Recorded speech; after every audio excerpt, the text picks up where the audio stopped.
Good evening and welcome back to Valkyrie Flight. I'm your host and GM, Bazag, aka the GM, and these are my lovely players who we won't introduce because we've already introduced them previously and in the intro. But so let's just jump right into the show tonight with malicious intent. No, we'll start off just a few hours after our previous episode where the Valkyrie dealt with a temporal anomaly, sending it back to the future. Oh, Lord. We just gave it a little bit of a nudge. Just a nudge home. Now see here, Cook. When this shit hits 8.8, you're gonna see some serious shit. Serious shit. And the Valkyrie is getting a hail by a certain admiral. But before we do that, it's coming up through the new operations manager, who is a Betazoid named Charolustos. I think that's how you pronounce it. Is that right, Johnny? Yes, it is. Because that's your supporting character that we haven't had a chance to introduce yet. So let's do that as the operations manager. While the science officer is aboard, he has decided to taken up the communication station and just being a communications relay for the crew of the Valkyrie. And as a Betazoid, he is actually telepathic, so he's been able to pick up a few things as the ship has been operating. Most of the... I'm so sorry. None of the major things, such as Section 31 and the whole incident with Keegan has actually been spilled, but he has been aware of, let's say, uncertainty regarding the new crew coming aboard, and trust being placed in their hands, including, of course, him. Of course, with the recent events going down, a sense of unease and almost betrayal by the former host of the Zhar symbiont has also come his way. So, in the midst of all that lovely emotion and telepathic goings on, we will have Charo receive the communications from the Admiral for Captain Tedesco. Captain, incoming transmission from the Admiral. T. Priority? No, it's just a standard priority. Yeah, on screen. Putting it on screen, Captain.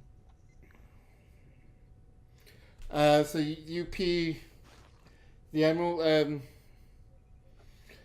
Captain Tedesco, he nods towards you. Admiral, what can we do for you? Well, I am sure you're aware that your recent activities have attracted the attention of the Department of Temporal Investigations. And I am sending you some new orders regarding to rendezvous with a shuttle coming from Earth, where things can be... The department can make the necessary checks to involve everything has been resolved to their satisfaction. Are we getting a visit from the DTI, sir? Yes. An agent, he picks up a pad, checks it. Agent Doggett, apparently. Oh. Okay. I'm familiar with Agent Doggett. Well, very well. This hopefully should be pretty smooth and by the books. I've read your report, and there shouldn't be any incidents. But of course, they like to check these things out for themselves. Understandable, sir. Admiral out. Mm-hmm. And with that, Elm Lane, an intercept course with the shuttle. the coordinates come up on the con, and Alvarado's gonna Alvarado's handling that. Can you just do a quick roll for him? Absolutely. What am I rolling? So this will be control con supported by. Where the hell did he go? I don't see this. Oh, supporting characters. There we go. Supported by engineering con for the ship. So control con. Control con for Alvarado. Yeah. All right. Helm operations. Let's do this. Oh, that's right. You can add stuff to your secondary characters. I gotta think about that. Okay, so that it was a difficulty 1, so you get a momentum. The course is laid in. It's directly on your course back to Earth. Maybe not much out of the way. So what's the role for Valkyrie? that'll be engines con. Makes sense. They probably were flying straight from Greenwich, which is where the DTI is located. Which is you get another momentum for that. So 2 momentum up. Congratulations, and the crew of the Valkyrie make way for their rendezvous. Is there anything you guys want to do before? I just want to point out that this means that the DTI is literally mean time. No, it is. That's literally what it is.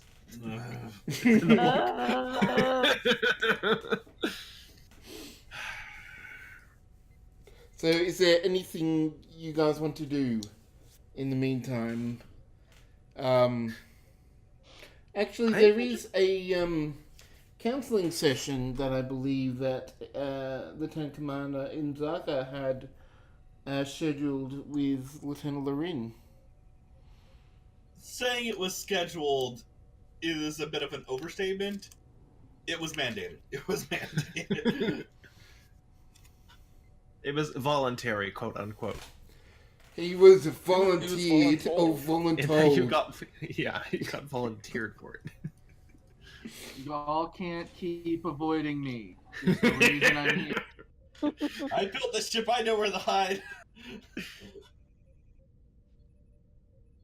Yeah, so Mazaka shows up, dirty uniform because he's just getting off shift. You know, oil stains, Cheetos, the things that go down in engineering. What kind of ship are you guys running down there?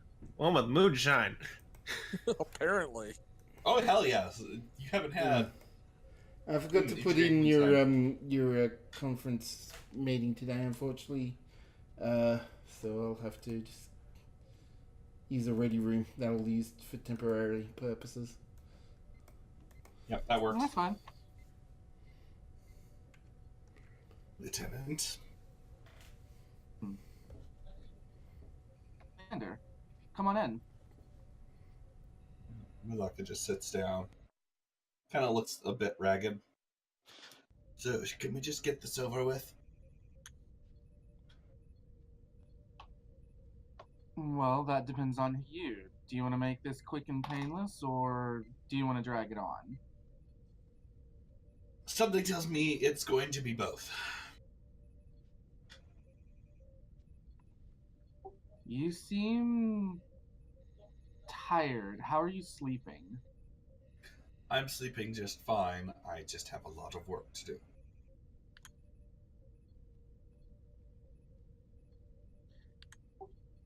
Alright. So I guess we'll start off with, how is your work going? Are you enjoying your work here on... I love my job. Engineering's something I've always done. Even as a kid, I was a kid who took things apart and put them back together again. Doing it as an adult still brings me joy. Plus, we've had to adapt all the systems for our new fighter squadron. Oh, going over all those systems. Real joy. I love working on fighters. And there's just kind of this look of nostalgia over his face.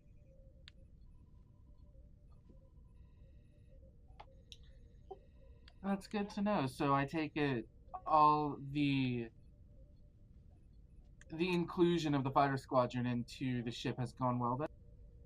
Oh, very much so. Some adaptation problems. The Peregrine class doesn't exactly, well, it's very difficult to adapt fighters for Starfleet ships, even ones that are designed for them. Just, the Admiralty doesn't give us the resources to do it right.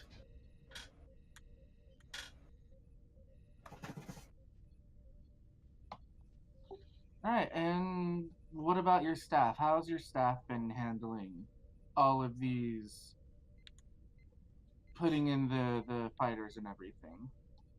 With the exception of Kacharo, everyone has been very enthusiastic about it.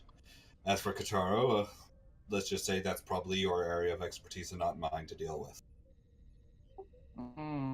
Well, it would be if he would not avoid me, like half the crew seems to think they can do. Really, only half? Well, for the starters, I've managed to track down half the crew beforehand. That won't stick. So, getting into something a little more serious, is there anything that you feel that you need to speak about or bring to my attention as the ship's counselor? And suddenly he just kind of... Well, he's been kind of cordial at this point. His face just kind of...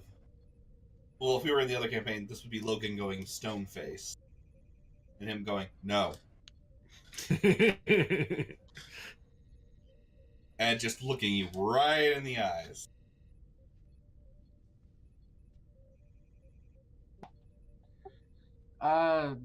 Would I need to roll to... Yeah, can I get an opposing roll? Command control for Mzaka and insight. I'll allow medicine with a medicine for Lord. My psychiatry or behavioral analysis would come into this play? And as a behavioral analysis will definitely apply.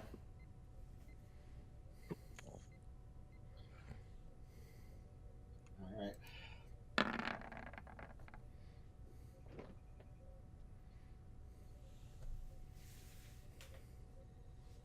There's 2 from me. Yeah! Okay, so it does seem that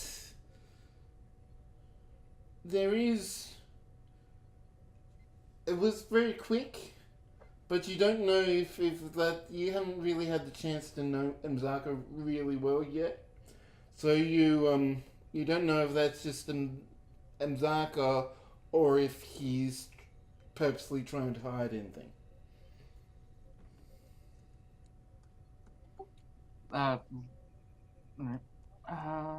Alright then. There is something that I feel I should ask. How do you feel working for the captain? Mizaki Karasmasi goes, I really enjoy working with Captain Francesco.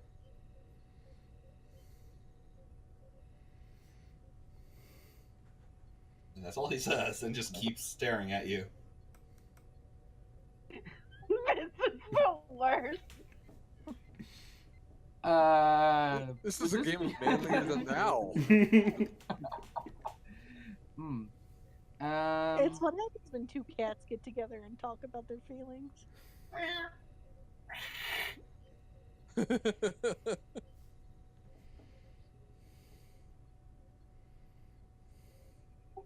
And how long have you been working with the captain? For about a year and a half now?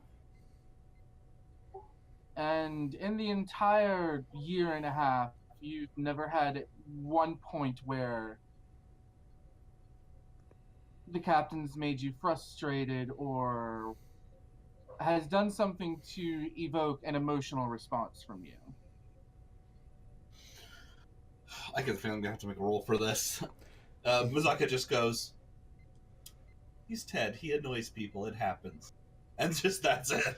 Okay. Everyone both do the same rolls. Ugh, I got some allergies on the bridge here. Ugh. I'm gonna grab a momentum. Okay. I'm gonna buy 2 dice with threat. Okay, so you're giving Damn. three threat. Uh-huh. Okay. Sorry, that should have just been one. There we go.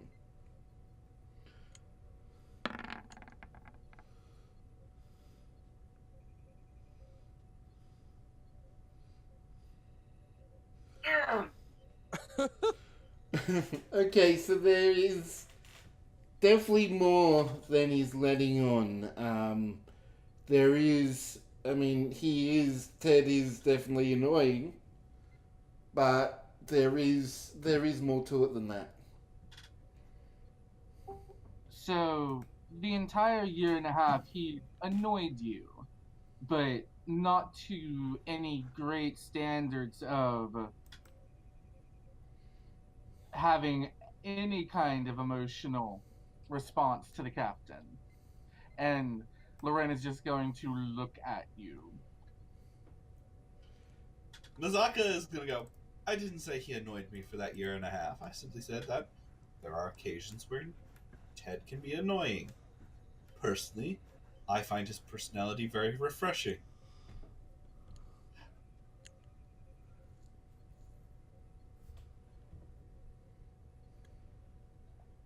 Refreshing. That is an interesting choice of words. What about his personality do you find refreshing? I like how honest he is. I like how forward he is.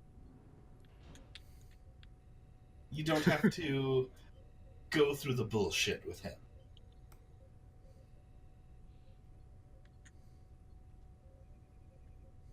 Alright, that's not something you find in most upper brass of the Starfleet nowadays. They like their secrets and making you jump through hoops. Ted has his hoops. I wouldn't say jumping through them is particularly hard, though.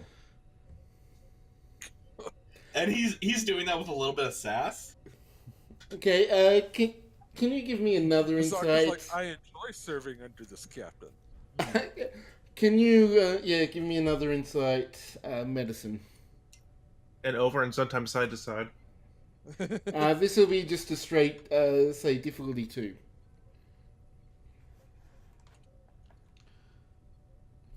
Oh. I am not being a good counselor tonight. Or you are, you just got a really difficult patient. Yeah, as far as you know, Zaka's being reserved, but you're not getting a lot of read from him. Even though you're both occasions, it's he's more subdued in what you usually encountered in others from your species. Okay.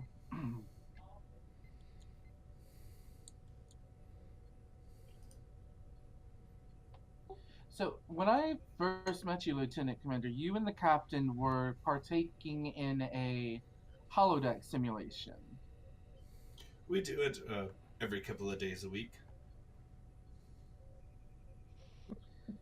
So, it's safe to say that while you have your work, you also have a form of stress relief that you're able to partake in. Yes. What exactly do you do in this holodeck simulation? Well, it depends on which program you're talking about. We do occasionally swim together in a recreation of an Alpha Centauri swimming pool. And then we also have a mech multiplayer subspace game that we enjoy playing. That would be the one that I remember walking in on. Correct.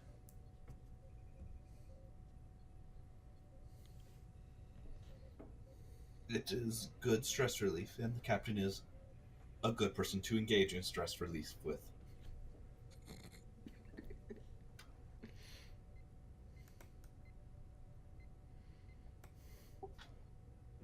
It did seem quite interesting. The two of you seem to be enjoying yourselves. We do. And there's just a smirk on his face.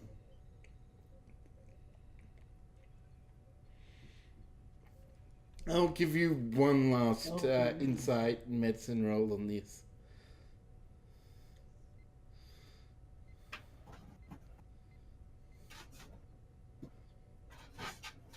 Okay, so they do spend, particularly from what you're hearing, that they're spending a lot of time together. It's a bit unusual that an engineering officer and the captain would be spending so much just one-on-one time with each other. There's some kind of personal relationship that is being being fulfilled, engaged in through the swimming and the holodeck playing.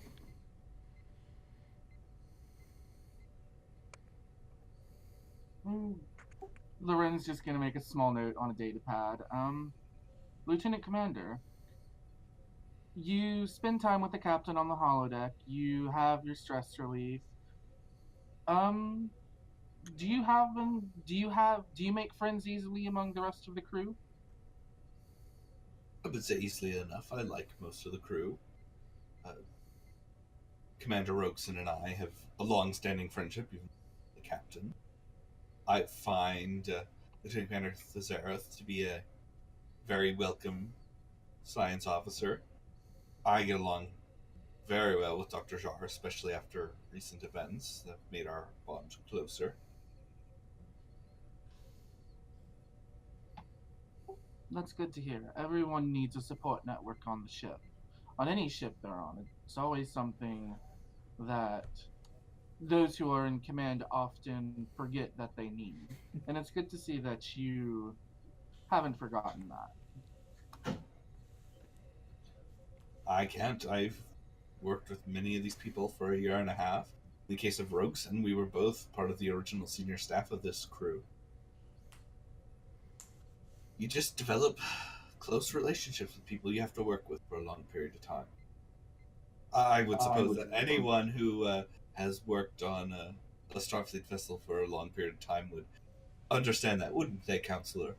And that is definitely said with like a snide tone to it.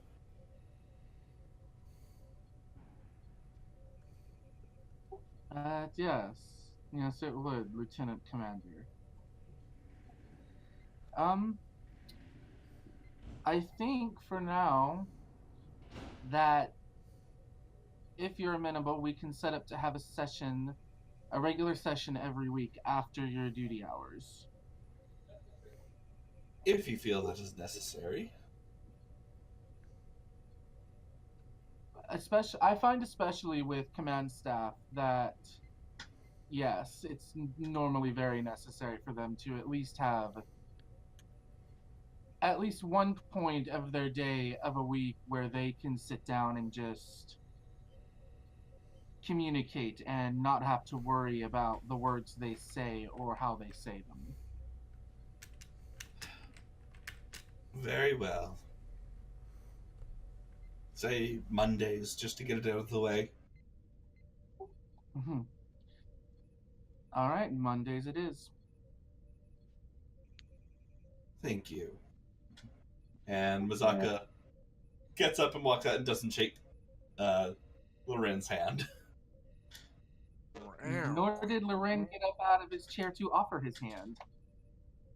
The sass is so real. Just the hair standing up on end. I can see it. The tails are all bushy on both of them. It's twitchy. So, Mazaka, where were you heading off to after your meeting? Well, Well, I don't have a play date with Ted today, so I was gonna go check in on Lasan. Cough. So Lasan is probably in her quarters at the moment. You just hear the bell ring. Come in. Lieutenant Commander. Lieutenant Commander. I suppose we're off duty. How are you doing, Lasan? He reaches over and gives her a hug. I hug back. I was trying to bake, and I just motioned to like a charcoal loaf of bread. Oh dear Lord! Oh! What did you do? I may have miscalculated the settings. Got a little impatient. I put it in and it was fine, but then when I tried to take it out, when it said it was done, it was still soft. And so I thought if I turned up the heat, it might fix it. Stop right there. And he pulls out the tricorder and like scans the bread and goes, Oh. You know what? I'm just gonna show you how to do this properly. So, how did your meeting go with our intrepid counselor? He's nosy. I know. It's slightly endearing. He's young. I just wish he would recognize boundaries. Oh, he hit a sore spot, did he? He was just inquiring a lot about my interpersonal relationships. You just get like a slow eyebrow raise and like my antennae like do like a slight twitch. Well, you see, he asked about how well I make friends on board, but he was very specific about my relationship with Ted. Well, it's a rather obvious relationship. We hang out on the holodeck together. We enjoy each other's company. It's none of his business.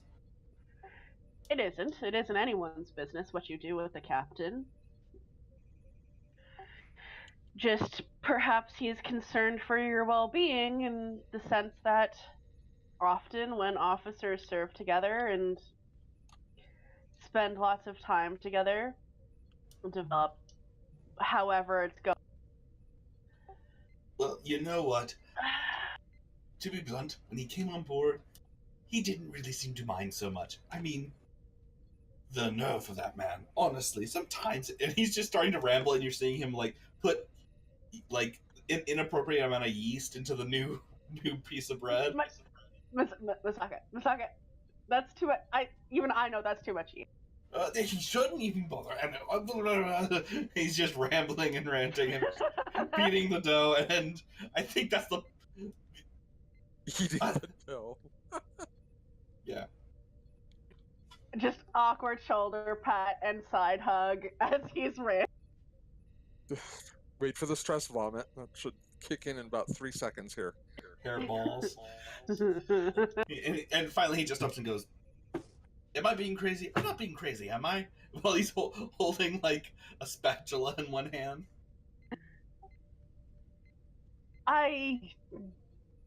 In what sense? That's not a good answer, Lasan. You're being...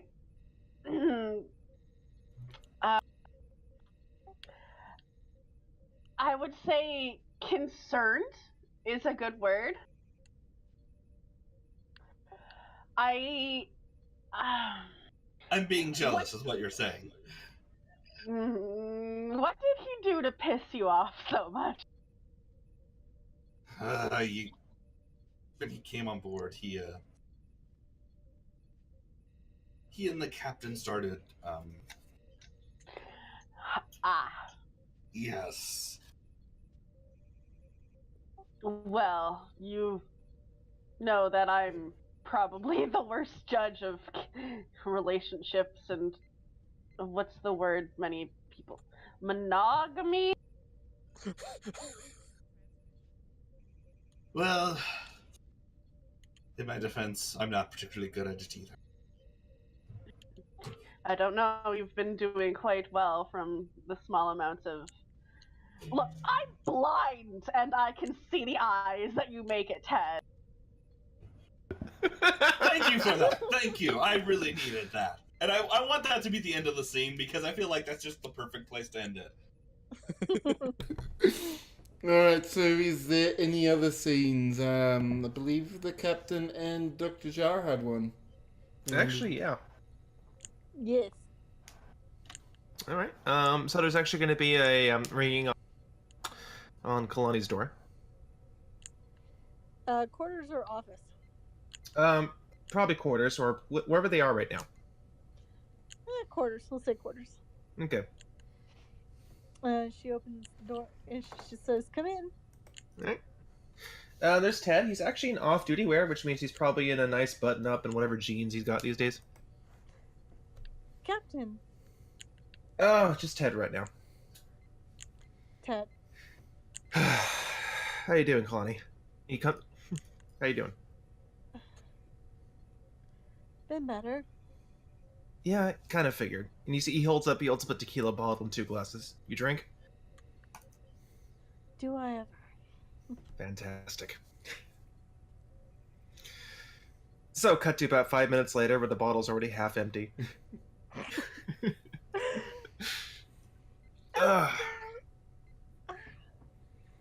Yeah. Stefan won't leave me alone. Say it again. Stefan won't leave me alone. Yeah. I've just been telling him that now's not a good time to talk about things. I mean, he cares. He's just... I mean, you know... I'm not gonna say clingy. I don't want to say clingy. But there's definitely a large adhesion ratio going on, if you get my drift. I mean, I didn't want to use that word either, but... He's probably just new at this, you know? He's like Vulcan. I mean, what was the last time you hooked up with a Vulcan for like a one-night stand? Do Vulcans even do one-night stands? Oh, God. Okay, let me tell you about this one time at the Academy. No, that's not a story. I mean, Rigelian flu and Ponfar don't mix, apparently. But... Oh, no, I can imagine the medical implications. Yeah, no, that was a heck of a 3-day weekend. Wow. But, no, I mean, I just wanted to, you've been quiet, and, I mean, some of the staff, gossips. I'm not gonna name names. And, I mean, you know Roxton, she hears everything on the ship. She does have an unfortunate ability, it seems like. Yeah, no, it's crazy. Everything that happened on Trail and everything, check it out. I appreciate you checking on me. Yeah. Haven't been doing a very good job of checking in on myself. I mean, have you considered talking to Loren about it? Kalani kind of just, sloshes the tequila around in her glass, and she looks into it and just kind of sighs. I should. Yeah, but are you? I'm not really talking to much of anyone about it right now. That's fair. You're probably the first one I've talked to since it happened.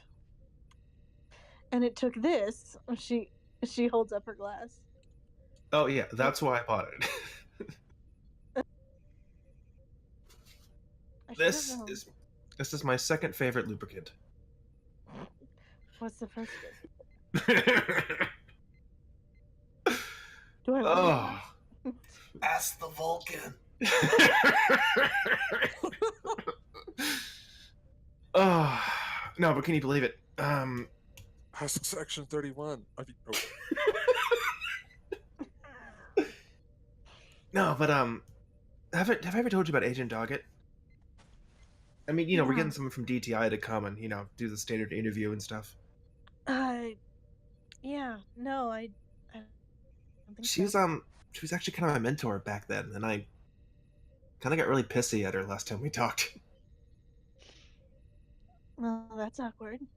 Yeah, and I mean that was literally right when I first took command of the ship, and I don't know, I feel like I've changed, but I don't know. How do you apologize but in a way that comes off as sincere when you're generally an asshole?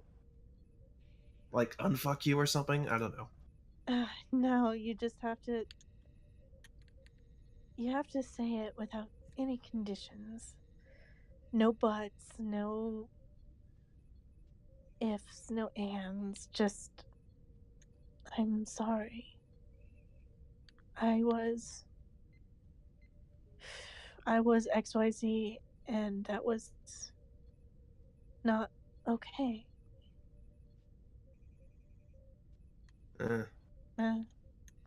She just kind of shrugs and takes another sip.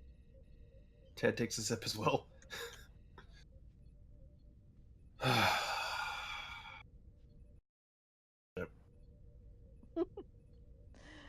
Well, Loren has his work cut out for him. Oh, God, does he?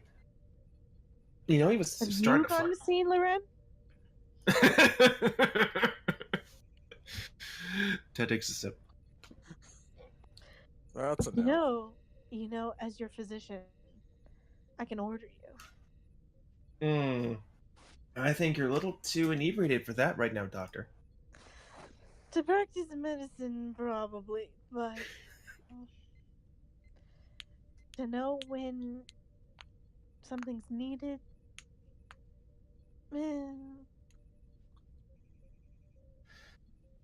Yeah, I'll talk to him eventually when there's literally no one else on the ship. Sooner rather than later, preferably. Yeah, probably. I just don't want to. Okay. How about this? I will if you will.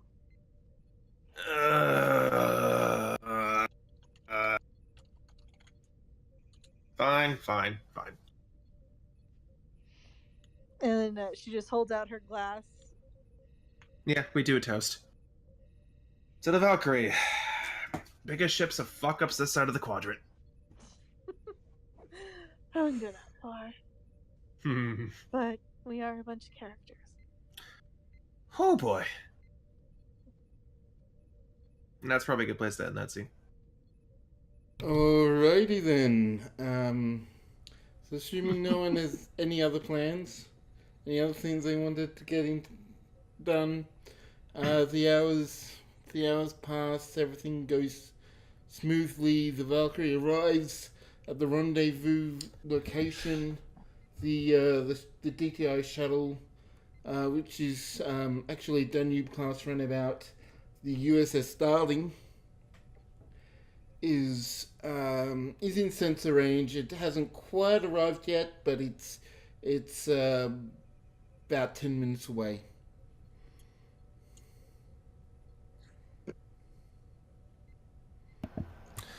All right. Are they within hailing range? You can yes, they're within hailing range. Yeah, that's probably time to hail them.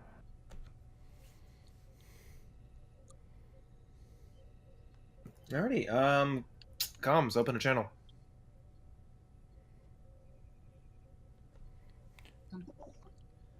That means you, Journey. Oh, did it not? Crap. I held the button down and I guess I did not hold it down long enough. Opening channel, Captain. Alright. USS Sterling, this is the USS Valkyrie. Do you read? USS Valkyrie, we do read. We expecting to be there in a few minutes. Understood. Docking control will take over once you're within range.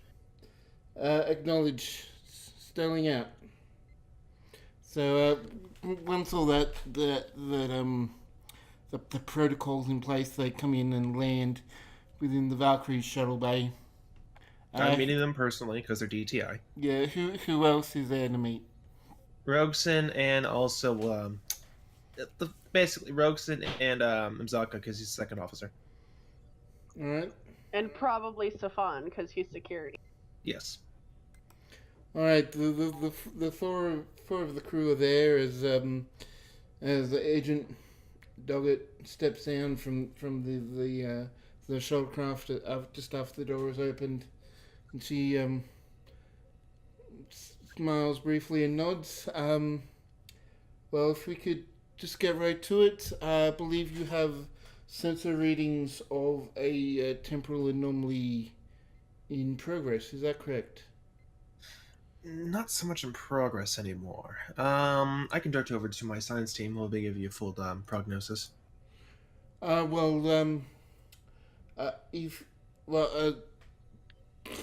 just rewind a bit with that. Any of that happening? What the red noise that just came out of my mouth? Very well. Lead the way. All right.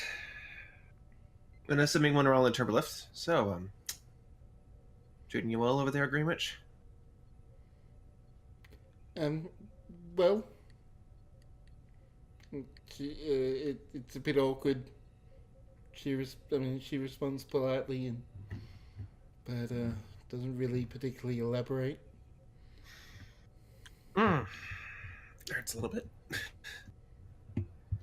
But yeah, I would have paged. I would have paged Thazera to meet us at the science labs. All right. Yeah. And that's where we're heading to. All right. So who's leading the trip to the science labs? Probably Mizaka, with Safan next to him. Okay. All right. So Agent Doggers follows closely behind.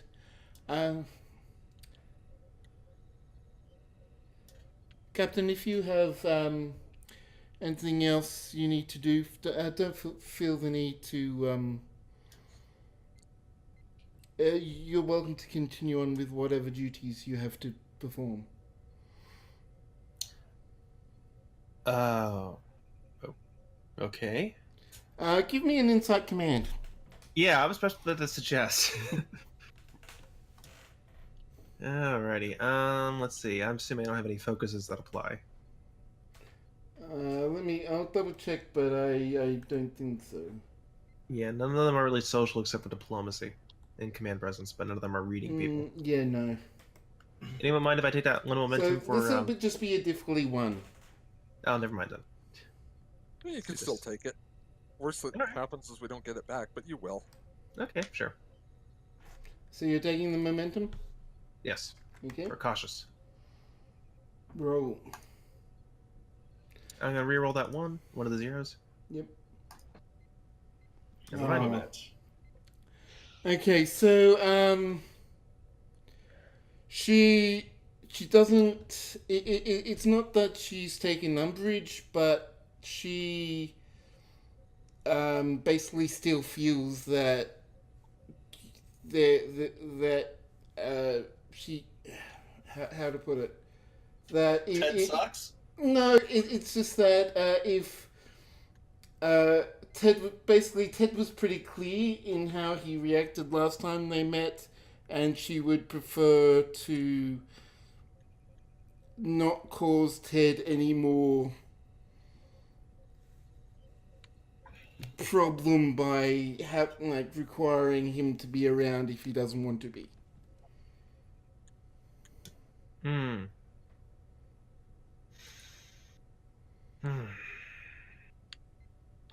Well, in an effort to not make things complicated, I'm gonna go ahead and return to the bridge. But, Agent Doggett, before you leave, I would like to have a word with you. She pauses and looks to you for a moment, getting the first real bit of connection. She's slightly surprised, but nods. Very well, Captain. Okay. Try not to run too many circles around this one, eh?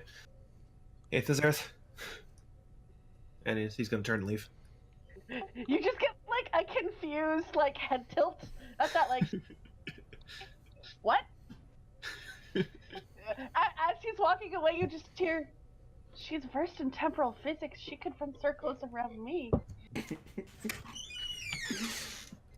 I believe the captain was making a joke. And Oh. she's got a wide grin on her face. And slightly nods. That's what I remember. That's what I remember in my time at the DTI. Shall we get to reviewing these logs? Mazaka says, well, that's more an area for them to handle. Lasan, let me know if you require anything. And Mazaka's going to pursue Ted. That's a good question. How many people have I told that I was used to be a part of the DTI? No I one? think just the seniors. No, you've told. Oh, I okay. think you've told the senior staff, or at least I think Lasan knows. Kalani knows. Kalani knows, and Mazaka. Mazaka definitely knows. He was involved last time with all this bullshit. Okay. Yeah. And then I'm just gonna look to the.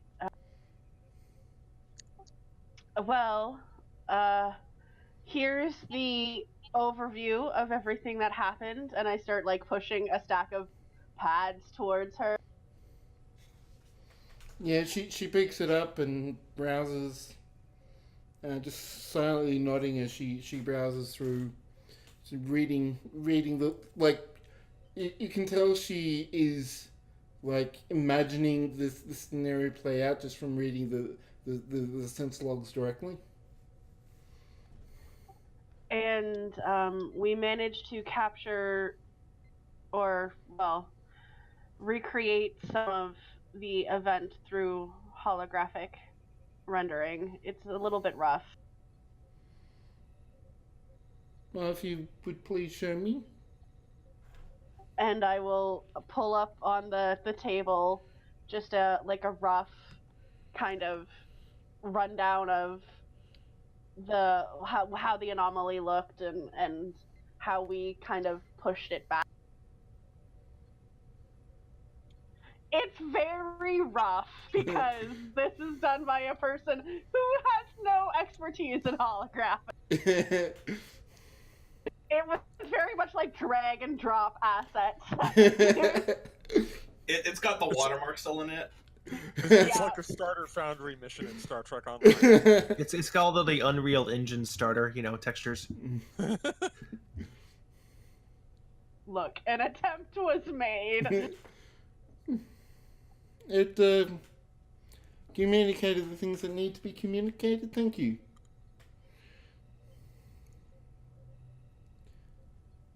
I think everything does appear to be in order. We just I noticed that you had the logs encrypted. Was that right? We did, just as a safety protocol. Much appreciated. I think the only thing left for me to do is to apply a DTI encryption to this that will unlock once the information is required again. Once it becomes no longer temporally problematic anyway. Well, hopefully everything is back in the place it belongs.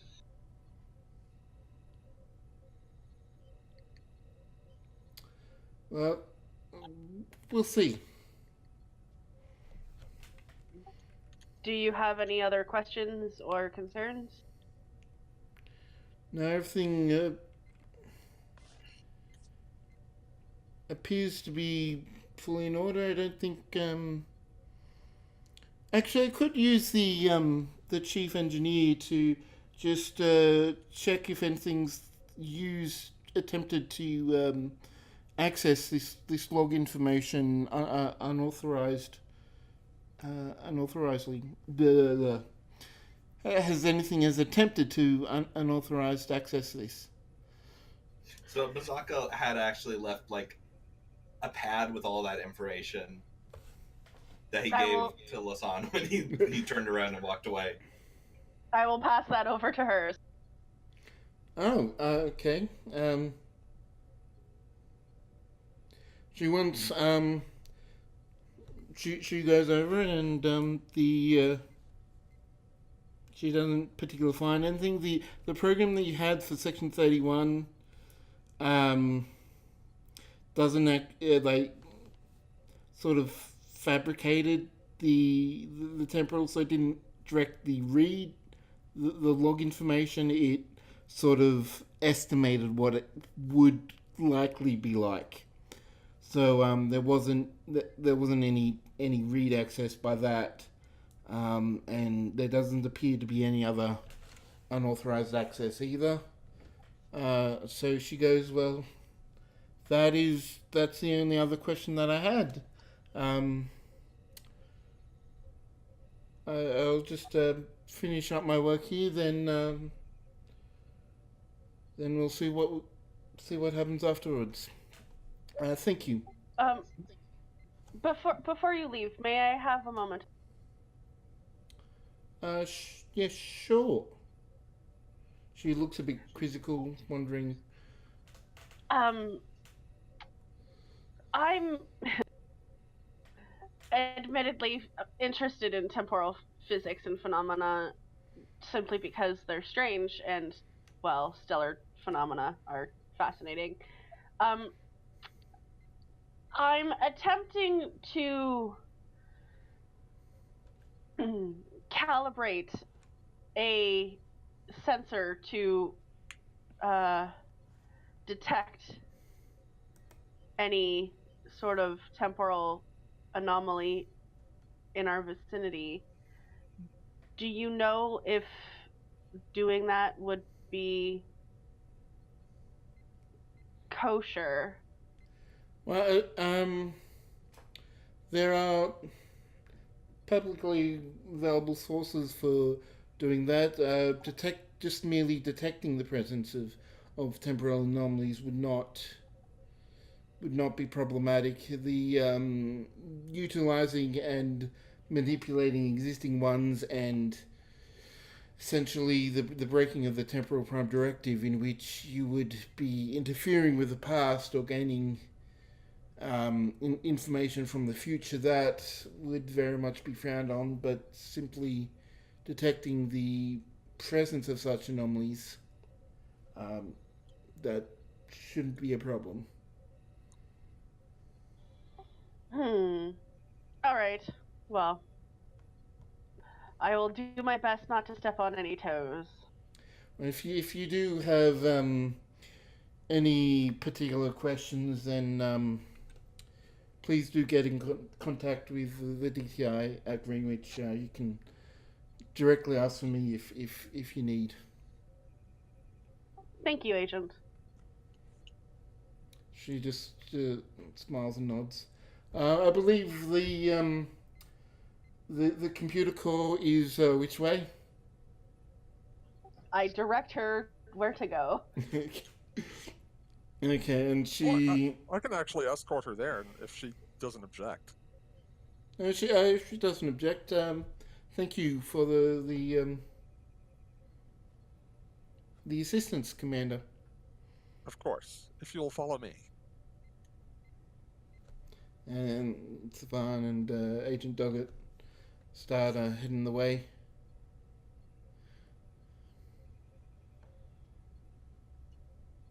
Is there anything you want to do while you've got her alone?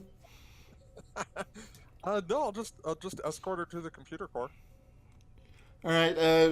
Once you get there, if you, Commander, if you just stand outside, there is obviously particular security concerns for leaking of encryption technology used by the DTI. So if you just stay outside, feel free for your chief engineer to have a look after I'm done. But I would like to be alone to process this encryption. As you wish. And I'm gonna make her do a roll.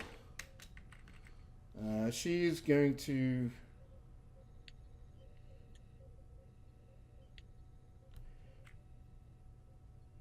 No, she's not going to use anything. But that is a success. And you get 1 momentum back. Alrighty. The encryption goes well with no side effects for the Valkyrie's computer system.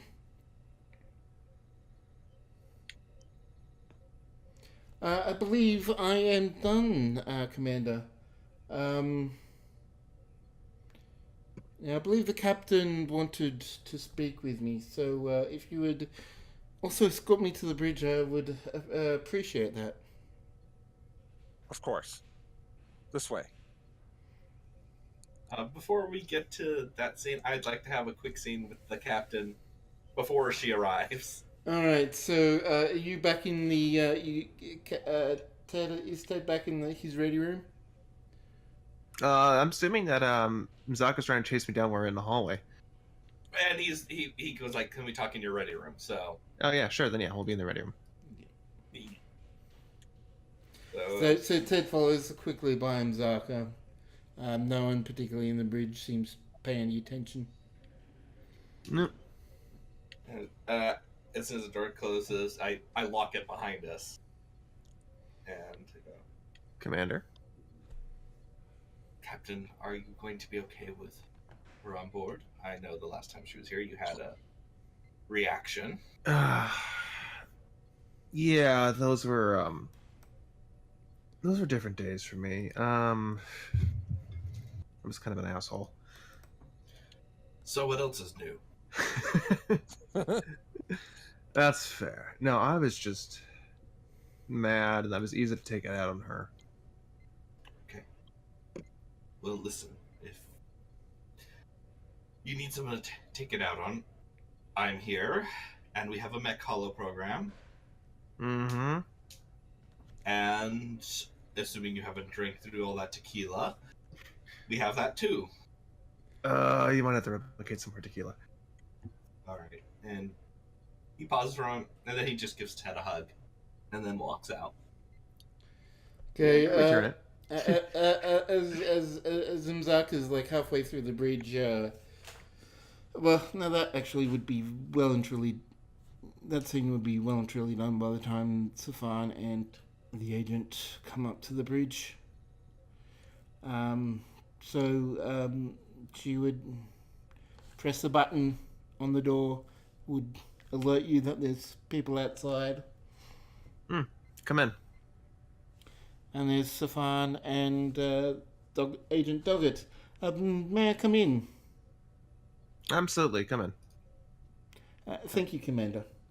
So on, I'll you can just take your my station. on the bridge. Mm-hmm. And she steps in and, mind if I take a seat? Yeah, please. Can you get you something? Coffee, tea? Coffee, thank you. Yeah, alright. You still take a black? If not that much has changed.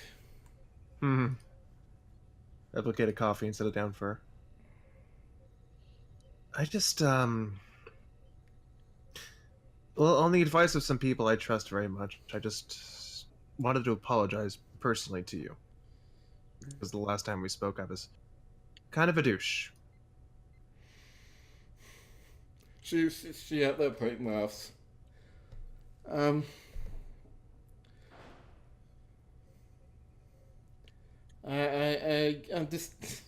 can definitely understand your feelings regarding what happened, and I'm sorry that it went down the way it did. Yeah, no, it's easy to look back on it now that I'm responsible for an entire ship, and I get how crazy it is to be in command. It's insane. It's really crazy. But taking it on you wasn't fair, because you made the right call. I was not That was not something an agent of the Department of Temporal Investigation should have been doing.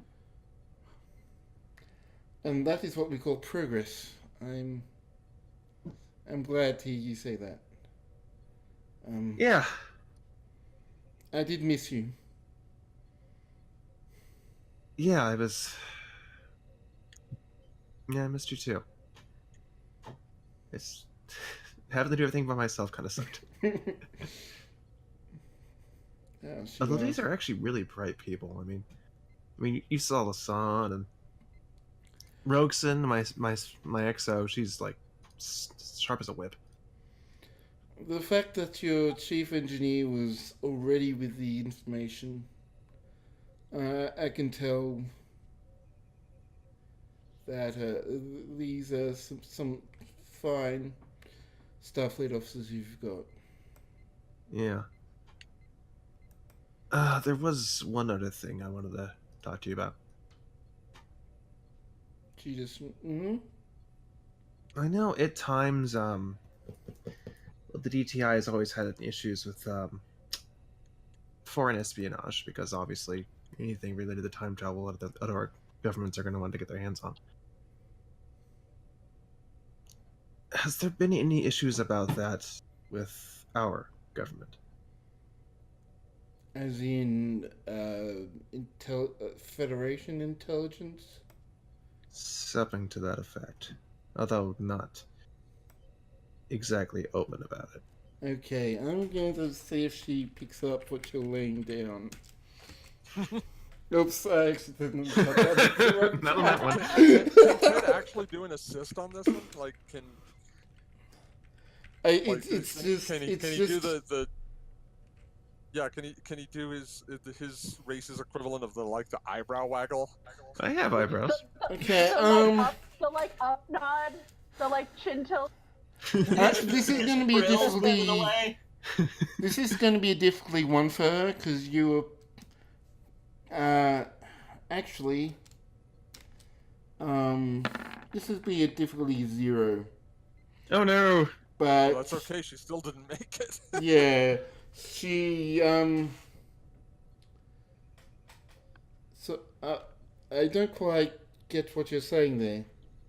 What are you trying to say?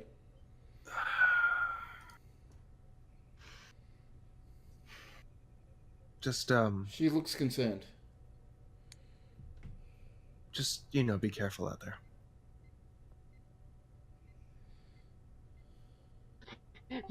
Writes down Section 31 in block letters on a piece of paper. I don't know their name. We never got a name. Oh, Dudes that's and true. plastic.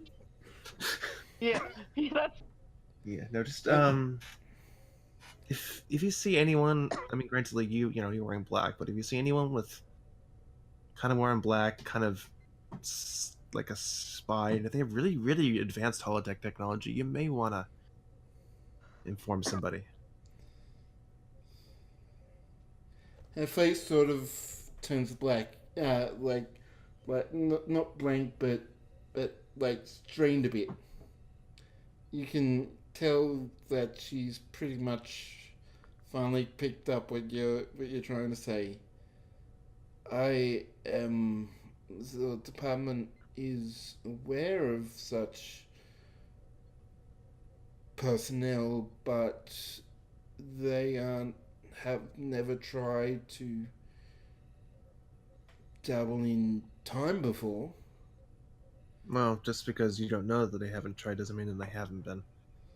They kind of made an overture at me recently. And I hope you said no. Of course. You just had to make sure. You probably No, wouldn't I have get that. even been telling me this if you had anyway. Let's not get into, but we are not. Anyway. Okay, yes. If they did try to make overtures towards you, then that is something that I'll have to pass on. Just quietly, because The fact of the matter, I'm already talking about it. There's a bit of a software. They put a program on my ship, and about once a day they relay information off to somewhere that we haven't been able to track yet. Luckily, we're able to we're able to recode it so it takes out any mention of us, but someone has to manually go in there and reset everything. Which means we try not to talk about it openly too much. They're watching me, basically. If they tried to recruit you, they've been watching you for some time. Yeah.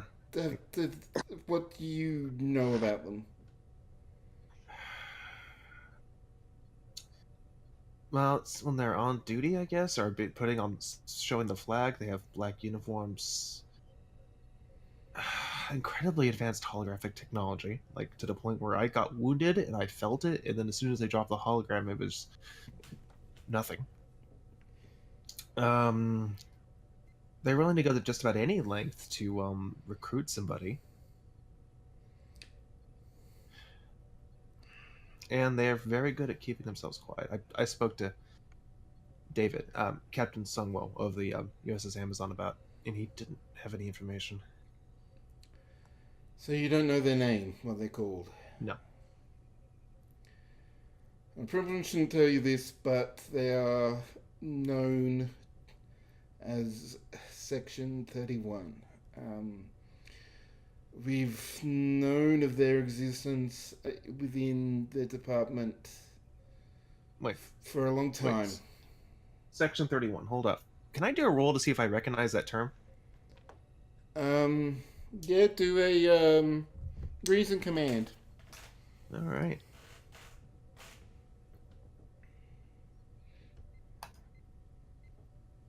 One success. Okay, so you're aware of a department within... No, I want to know about the term Section 31 itself. Okay, Like, I'm gonna, Section 31. I'm gonna pull out a pad and pull up the Federation Charter. If you can do a quick Google, I will allow that to. Yeah, you find mention of Section 31, Article paragraph 14. 14. Article 14, Section... Yeah, Article 14, sorry, Section 31. Any measures necessary. Is that how they're justifying themselves? She just nods. Son of a bitch. I just toss it onto the desk. Fortunately, they're not within the jurisdiction as of yet within DTI, as they haven't meddled with time so far. I should fucking hope not. Jesus Christ. But knowing about them and being able to do anything about them, that's two different things. Yeah, no, I've thought about it, and the best thing I can do right now is just wait for them to make a move. There's one man who approached me directly. His name is Keegan, or at least that's the name he told me. At the time, he was a troll. I can't be sure he is one now. Although the spots did go all the way down.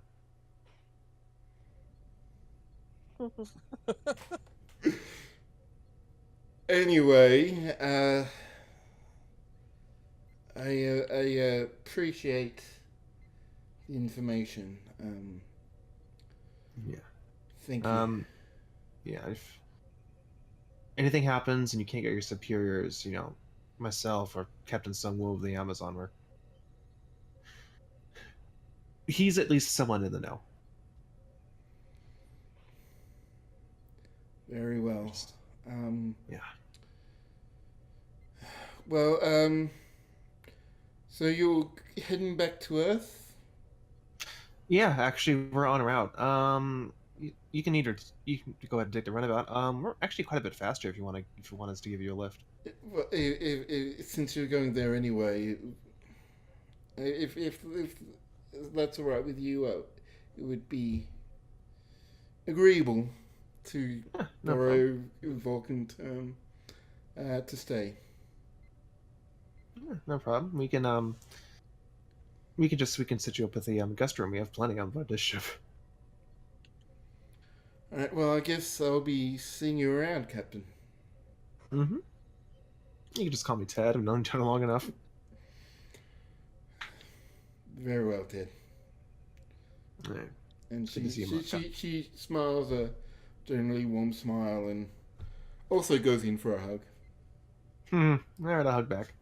A lot of hugging today. And as soon as she leaves, I'm gonna call Safon into my ready room.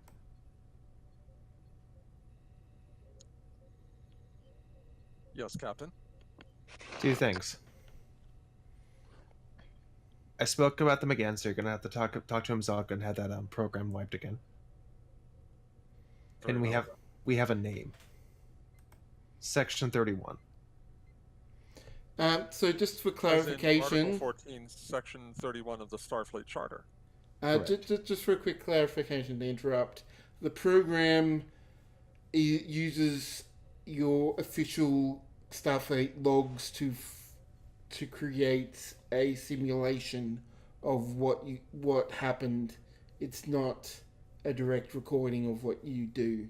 So if it's not in the logs, it doesn't exist towards the program. Okay, I thought it was literally just tracking the sensors and then sending that information off. It was, but then Mzaka sort of did his magic. Yeah.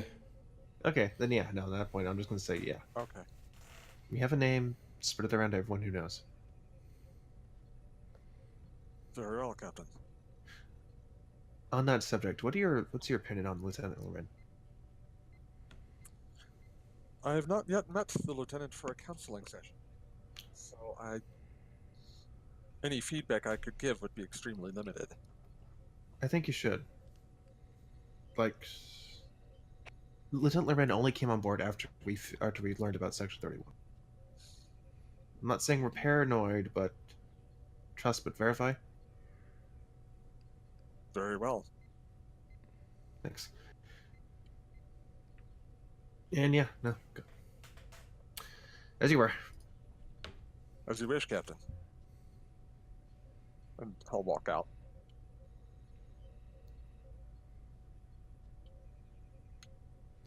Alright, so... And Sorry, go ahead. I believe Steph wanted to see.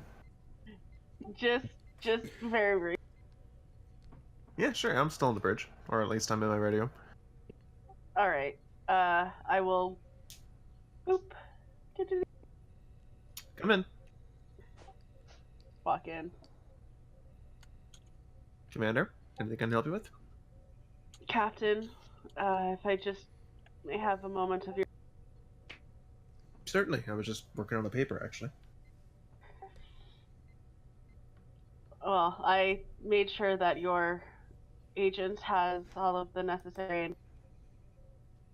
Good. Yeah, no, Agent Doggin's very by the book, as are most DTI agents, to be honest. Most. Well, there's always 1 or 2 outliers. Well, it wouldn't be statistically valid if there weren't. Exactly. But what brings you to the ready room? I just wanted to see how you were doing after.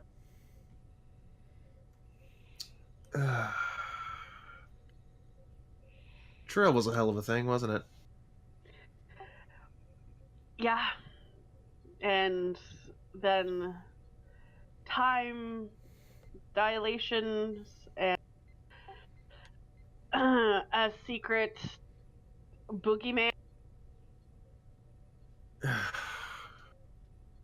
Has Stefan told you yet? No, we're having dinner later, so. We have a name for that secret boogeyman. Wonderful. Yeah, I don't know if I. 31. Oh, okay, you told me. It's important to know. Sorry, we're going to be informed anyway. That's fair. It's been weird. Strangely enough, the temporal displacement anomaly was the least of my worries, because that went amazingly swimmingly. almost too smoothly. Don't start thinking like that, or you're gonna go crazy. I don't know. I like this agent. She's interesting. Yeah, she was actually my mentor back when I was with the department. Oh, I never mentioned. Yeah, I used to be an agent.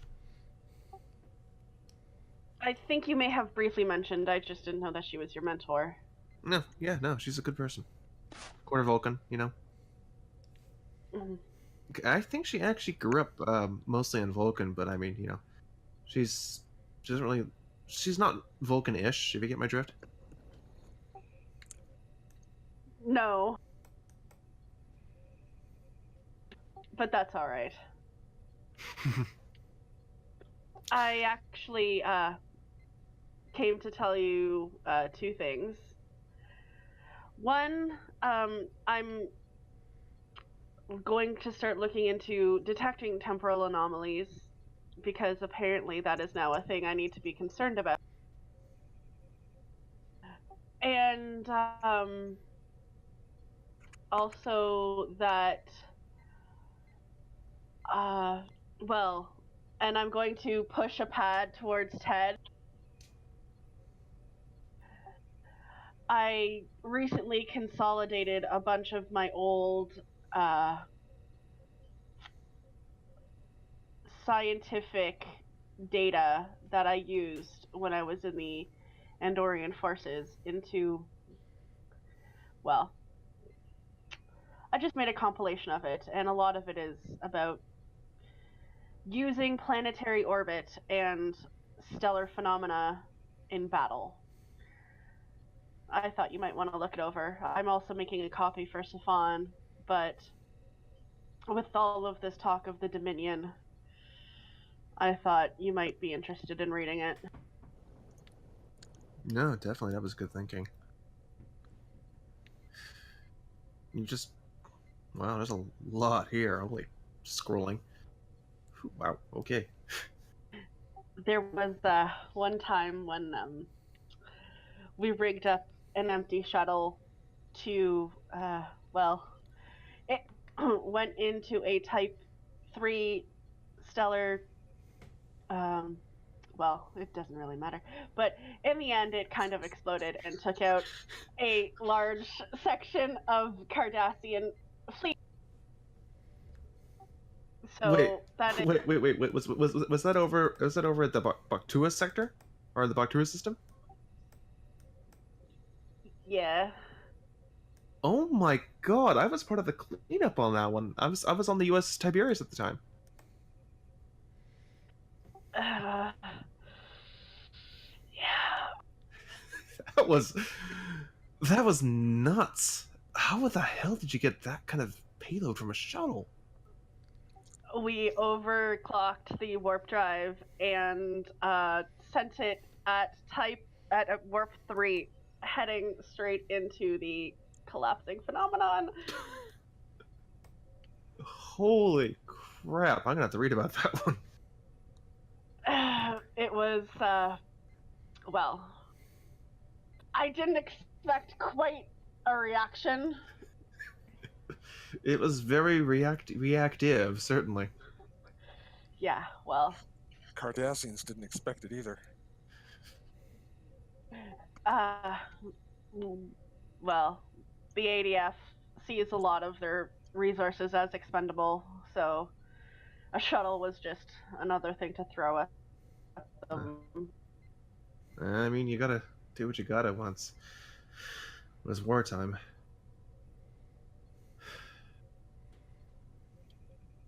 Also, you might be interested to know, since you are one of the few on the ship who takes interests, Nesha got into the ops program. Really? It's great. Starship creation. Well, I know there's definitely someone on the ship who's going to be interested. Yeah, couldn't push him into science, huh? Look, I got one of them into look. One of them is in art. One of them is in research and design, and another one now. If I can, I thought I would be able to keep all three of them out of the forces, but one of them went back to the ADF and thinks that Jupiter Station is the greatest place. They'll learn. I mean, at least Starship Design's pretty risk-free, you know? They're probably going to be Utopia Planitia or something. Knowing her, she'll get bored within the first month and a half and then decide to just, I don't know, kick someone out of an airlock. Oh gosh, you one of those types? If things don't go her way, sometimes she gets a little bit annoyed. She gets it from her mother. Which one? Anosha. Well, you know, if she sticks with it, I mean, obviously, I think she could probably learn a lot from Archchief. Well, I already gave her his contact information, so. Yeah, no, I hope it goes well for her, swimmingly. Well. What's it? Anyways. I was just curious. No, go ahead. I mean, what's it like being a parent? A lot like being a captain, I imagine. I mean, I wouldn't know, and I don't think it's gonna happen to me anytime soon, but... There's a term, one of my colleagues used to use, a human turn of phrase, which is kind of hilarious.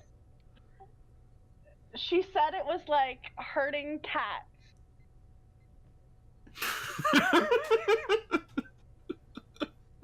Ted actually laughs. Oh my god, then it is like being a captain. Wow. Especially on this ship.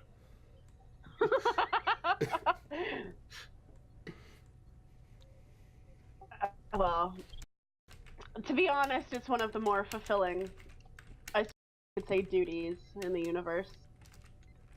Admittedly, I'm a rather absentee parent, so... I mean, as long as you're there when they need you, you know. Always. Right. And let me tell you, the first time you see them, and they look at you, you get the whole idea about unconditional love. Hmm. Well, I don't know if I'll ever get there, but we'll see. Well, if half of this crew has anything to say about it. Oh my god, are they still talking? We have nothing else to talk about. Oh, god. I liked it better when they were talking about Safan and Kalani. Oh, see, they're old news. You're new news. Alright. Actually, before you leave, and I'm actually gonna hand Thazera the pad. Actually, it's actually been a long time, but I'm actually writing a paper on the phenomena we ran into. Really? Yeah, just wondering if you could give it a check for me. You know, when you have time. Absolutely. Thanks. Also, just before I go,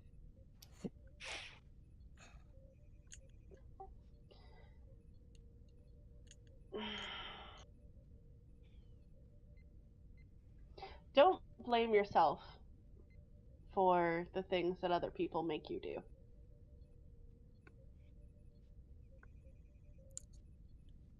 Hmm.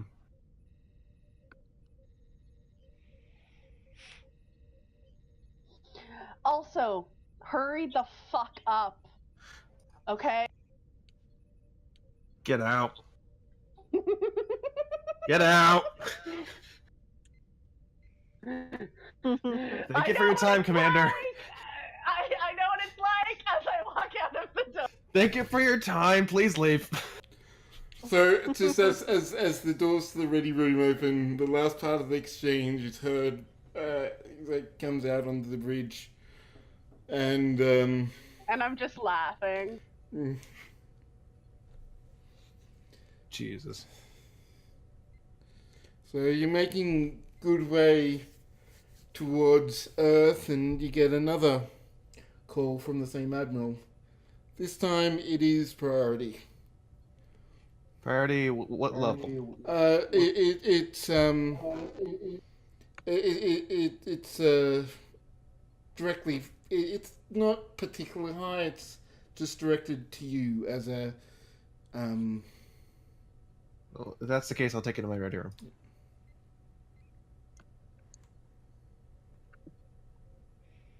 Admiral, bit of a short notice. Something you forgot? Well, no, but there was something that I was hoping I could tell you, but the circumstances weren't just quite right to tell you then. Starfleet Federation diplomats have been negotiating with the Romulans, and we have resolved the diplomatic situation regarding the Valkyrie and the IRW Minas. Hopefully to favorable circumstances. Yes. Commander Palace has been disavowed, and a kill order has been issued by the Romulan Republic Empire. Kill on sight, basically. He hasn't been seen recently, but if he knows what's good for him, he will be somewhere hiding with his family. Well, it's also entirely possible that he's just changed his face and dropped back into the Tal Shiar. It wouldn't be the first time they've done that. Well, they seem. I really don't know what has happened, but he has gone missing, and they seem to be actively searching for him anyway. Whether or not that's part of a ruse, I can't say. But the good thing it means is that we can take you off Soul Patrol. There is an idea that has been floating around the Admiralty regarding the creation of a home territory response fleet. It's not a fleet, a team. A tactical response team to respond to immediate Dominion attacks on Federation home planets and systems in the core of the Federation. And the first name that we would like would be the Valkyrie. I'll have to think about that, and actually I'm gonna have to speak with my senior staff about it. Of course. This is an offer. I will send the details of what that means to you after we finish this conversation. But essentially, it would mean the Valkyrie would be free to continue as it saw fit in Federation home territory until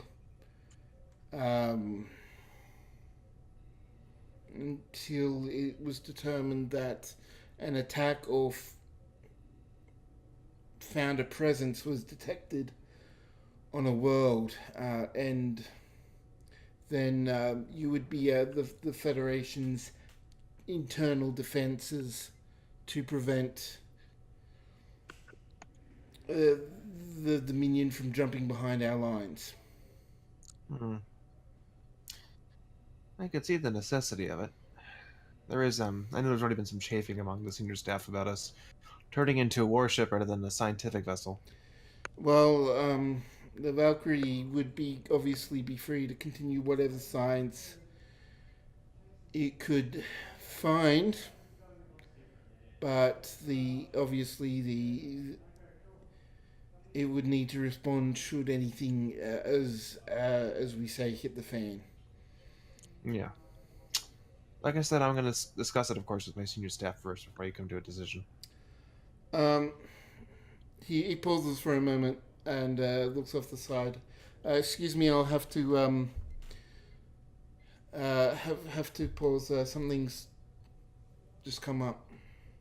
Looks a bit puzzled. Absolutely. And the screen turns to just the Federation logo. Mm-hmm. Please hold for the next available operator. Please hold. Next available Admiral. Your call is very important to us, and will be answered in the order it was received. Okay, so there's a couple of minutes. To leave a message. A couple of minutes goes by, and the Admiral returns. His face is has gone paler than since you last remember seeing. And he looks upset at something. Admiral?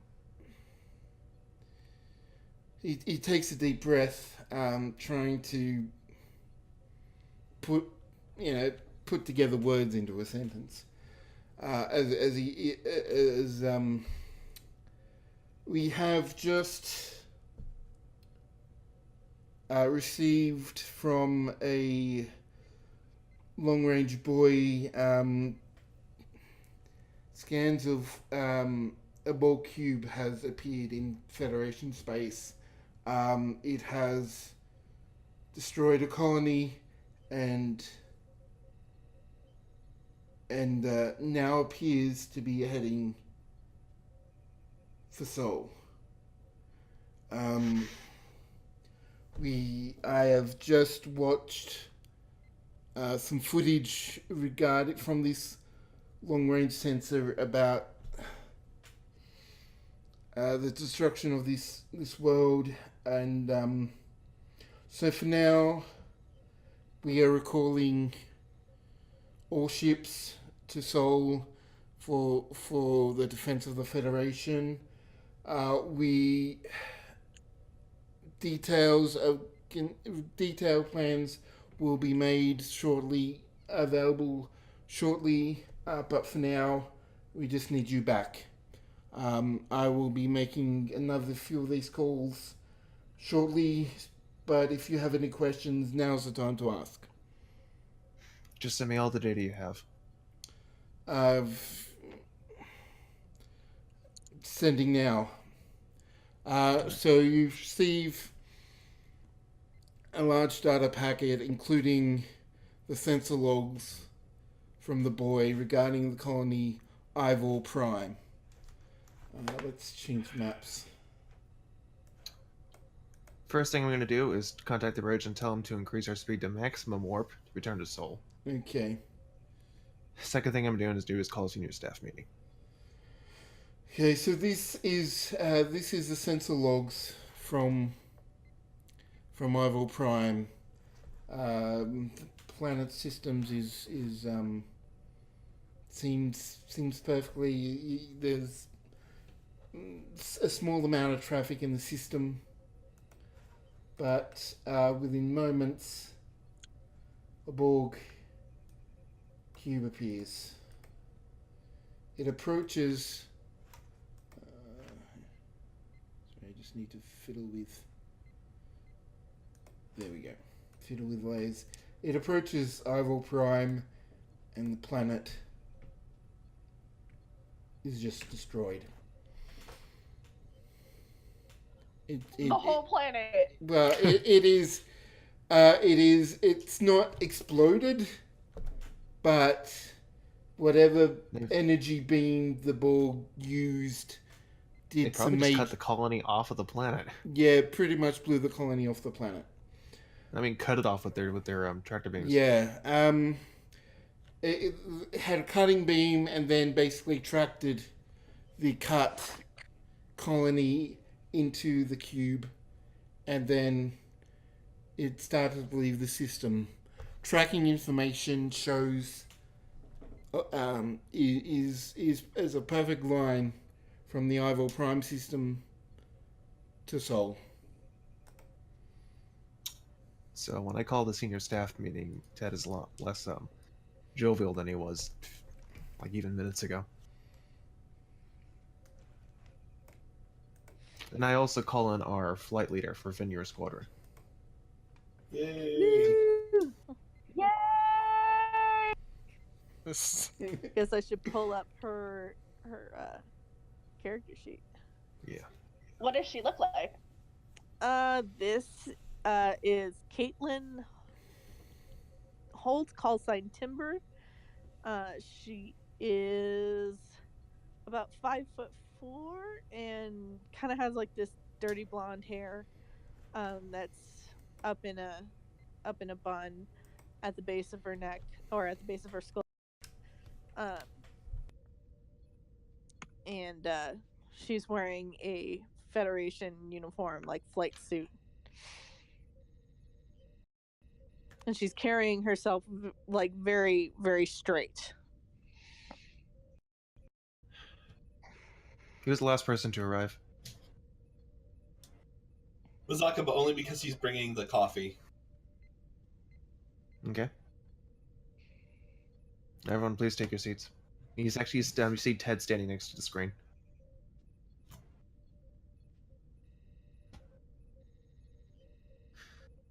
For those who haven't met her yet, this is obviously Commander Holt of Fenrir Squadron. It's good to be here. Yes. Which was under better circumstances. At approximately 15 to 32 hours today, Starfleet Command picked up a usual disturbance on long-range sensors. Once the telemetry came back, this is what was observed. And he taps the screen, and on it was the data that he was shown from Ivor Prime. Shit. When was this taken? Or, When sorry, was it taken, when Bats? when was the buoy received? Sorry, that was my... Yeah. When was the information received to us? Baz? Sorry, I muted myself. The information on the buoy is about 3 hours old from the time you received it by the Admiral. It's been about, say, 15 minutes, 10, 15 minutes from the call. So less than an hour old. Yeah, about 3 to 4 hours.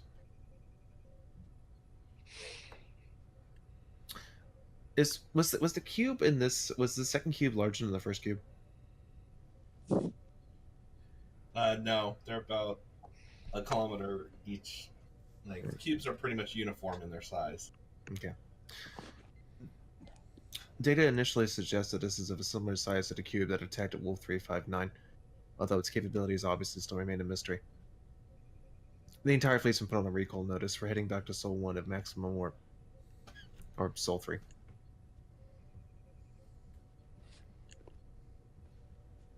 The estimated time of arrival is at 72 hours. As it stands, people, we're moving on to a war footing immediately. I'll get sickbay ready. Mm-hmm. Commander Stefan, I saw in your profile that you would have worked on a phaser algorithm for possibly bypassing Borg adaptions. I'll implement it immediately, Captain. Mm-hmm. Commander Mazaka, obviously we're going to need boosted everything. And I recall last time from reports of Wolf 359 that the Borg had started to beam drones onto our combatant ships. I have been preparing for this day for a while, Captain. I have several strategies in mind, including most prominently would be to vent them into space and then destroy them with our ship phasers. I want reports on all of those strategies on my desk within the hour. I would also like to make an additional request as well for saying Commander Stefan. since the current Starfleet uniform code does not include armor for situations, I'd like to retrofit some of the older armor designs used in previous uniforms, which is used in the mid 23rd and late 23rd centuries. A most logical suggestion. Getting it done. Lieutenant Commander Stefan, also, as it stands that the drones can also adapt to rapid ground weaponry, I want all of our phasers, every single phaser on the ship, to be retrofitted for rotating frequencies. Captain, can I have permission to replicate an Andorian phaser? Absolutely. The commander has a good idea. I think we should consider the possibility of equipping our teams with multiple weapon types to minimize adaptation. If it's viable, but if not, we got to focus on what we can do. Well, I'll see what I can do with our replication facilities. Mm-hmm. Lieutenant Loren, I saw on your profile that you're also skilled. You're also skilled with the engineering as well as medicine. I am Captain. Let's put you in a unique position. I want you to access all the information you can about Majorg assimilation process and see what you can do to slow it. I will do my best, Captain, of course. I will help him with that as well. Mm-hmm. Also, you and Dr. Dr. Zhar, I want you to keep an eye on the crew. If you see any signs of exhaustion or any kind of extreme stress getting to the crew, I want you to relieve them immediately. Make sure to get rest. Of course. Hi, Captain. Mm-hmm. Roxon, as always, you and I are going to be coordinating all the activities on the ship. Although you may have more work on your hands than I do, I suspect I'll probably be dragged to every single strategy meeting. The Admiralty will want to inform you of what their strategies are and Absolutely. the Valkyrie's place in any defense. Yeah. And like as you turn to talk to Lisanne just looks at you, nods, and goes, "I know." mm-hmm. And Commander Holt. Sir. No, this is not exactly. I want you to start reviewing strategies of possible wing engagements against the Borg cube, but I don't want you to do anything that put yourself at undue risk. We've been working on this for a long time, Captain, ever since Wolf 359. We'll be ready. Commander, swing by engineering. I would like to see about equipping each of your fighters with an emergency transporter to bring you back on board in worst case scenario. We would appreciate that. I would also like to coordinate strategies with you prior to our deployment. All right. And she just Stefan, nods curtly. Stefan, I'd like to assist with you on battle protocol. I may not look it, but I'm a tactician.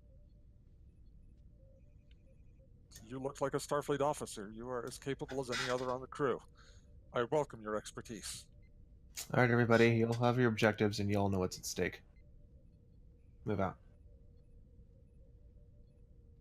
And as everyone's starting to head out of the conference room, I'm actually going to page Agent Dog and ask her to come to the conference room.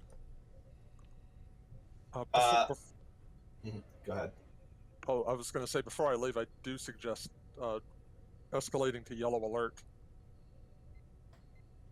Oh, it's been on yellow alert. Oh, has it? Okay. Yeah. And as for Masaka, you realize a second later that he hasn't moved the desk. Commander? He's just kind of out of it. Misaka? Ted walks closer. Sorry. Yes,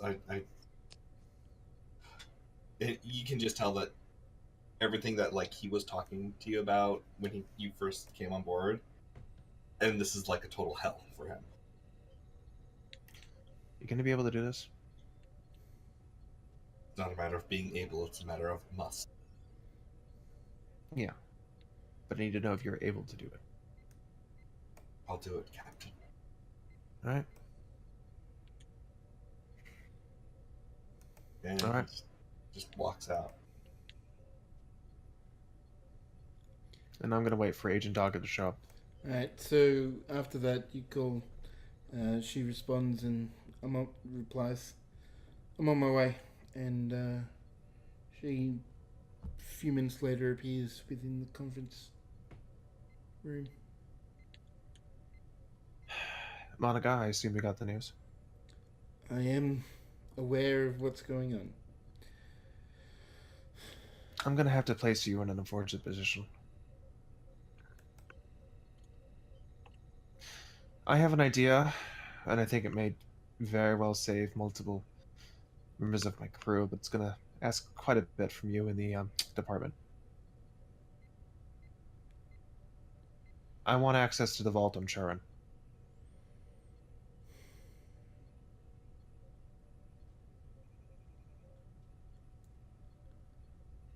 For those who don't know, the Charon Vault is actually where DTI keeps all their confiscated equipment and artifacts that are able to manipulate time. Ow! That's quite a big ask, Ted. I'm not asking for anything that'll directly cause a temporal displacement. I'm looking for something specific. The Mavinsky device. Just can you brief everyone on that?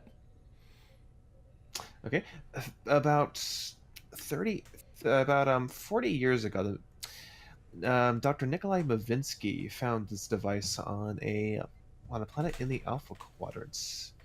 The Mavinsky device is able to create localized time dilation effects to a rather impressive, not quite scale as in size, but scale as in precision.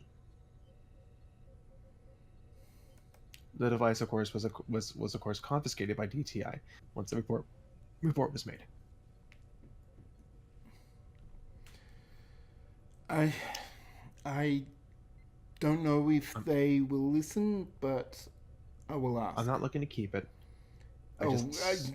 You better know this is a loner. Yeah. Oh, I'm not even gonna. I don't even want it on the ship when we engage the Borg. I want to reverse engineer it.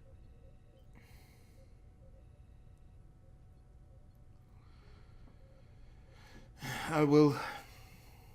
I have things on Sol I need to be doing as well, but I will do what I can. Yeah. All right. Thanks, Monica. She just silently nods and walks out as well. Ted is gonna, as soon as he's alone, he's gonna walk over to the window, place his elbow on it, lean on it with his head, and go, "Fuck."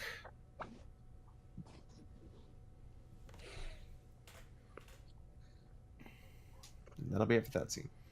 Alright, so one last scene before we call it quits for the night. Don and, Safan and Dr. Zhar. Dr. Zhar is actually going to go find Safan.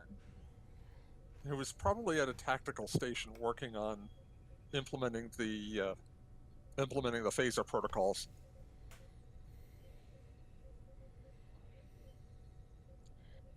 Still hard at work, I see. Indeed, this is an unfortunate business. Yeah, it is. Look, I'm sorry.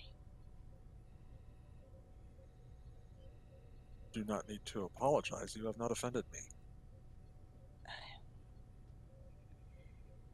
I've been pushing you away, keeping you at arm's length. You've only been trying to help. I didn't want to go into all of this before saying that.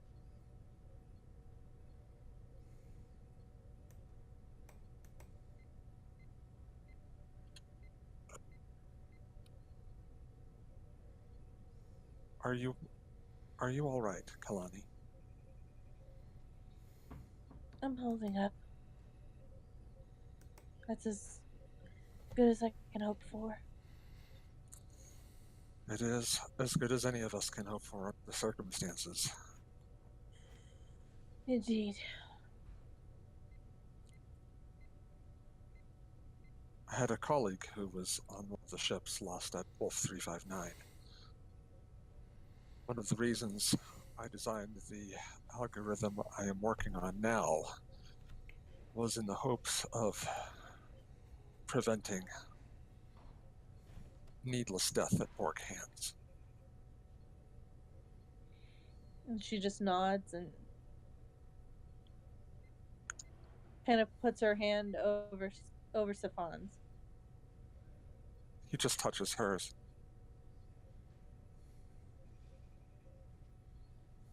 Looks up at her.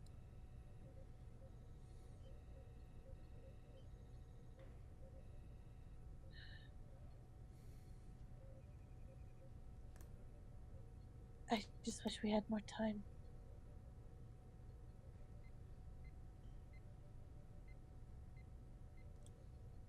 We have right now, and whatever time we may have after, if we are so fortunate.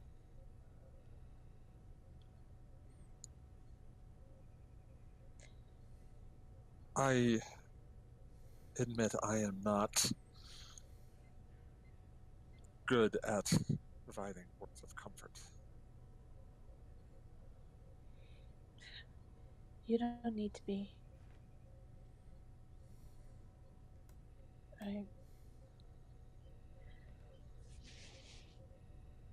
I just want you to know that I love you.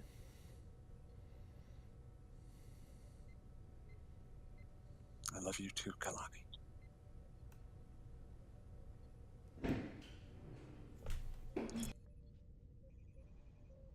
Be That's safe. end scene. Or no. What? Before the end scene, I will get you to roll for your algorithm. Okay. Give me a reason. I'll make it reason security with Okay. computer's security for the ship. This is going to be sort of like a scaling benefit, so you'll need at least two successes for any benefit, Okay. and it gets more successes after that will be resulting in greater benefit. I was gonna ask, can I assist with this? Can I also assist with it? Well, All the nerds will assist with this. let me outline what I'm going to do here too, just so that Baz can make that decision. I've got a focus in shipboard tactical systems that I'm going to assume applies here. Yes. Okay, so I'm going to take a momentum, and I'm also going to burn my determination, if that's okay. Okay. I don't really know how much assistance other people can do because it's directly replies to how the tactical system operates. There is some programming to it, but I mean that's all specifically tactical systems programming, calculating phaser frequencies, determining a new phaser frequency, and reapplying that. So I can actually tell you how Mazaka will assist. So because of Mazaka's history, he has poured over every single fucking record of what happened on the day of Wolf 359, including the Enterprise's records.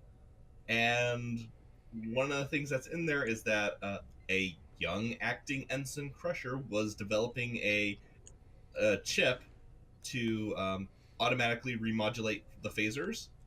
And Mazaka would like to provide that hardware as assistance to what Safan is doing by providing a hardware basis, basically. All right, give me. I will allow that. Give me Are you providing the schematics, or have you fabricated He's replicated, one? sir. He's had some fabricated in the cargo bay for a while. All right. So, give me a control engineering as support.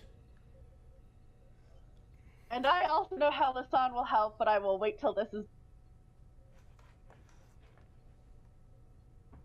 Okay, so. So. Oh, wait. Never mind. Yeah. Oh, phooey. Go ahead. No. Never mind. I'm sorry. I interrupted. So, 3 dice from Yusufan plus the determination plus Right, the and ship plus Zaka. Yeah.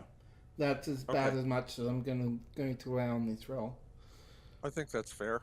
Mm-hmm. Yeah, I'm using always prepared, always vigilant as my value. So here goes. All right, I'll allow that. Oof. Ooh. 6 successes. I've got 7 7. plus computers. Web. I'm gonna computer security for the ship. I think I said that. Computer security. I'm rolling it. Holy shit! Okay, so that is 8 successes. You are very certain that the Borg shouldn't be able to adapt to the protocols you set up.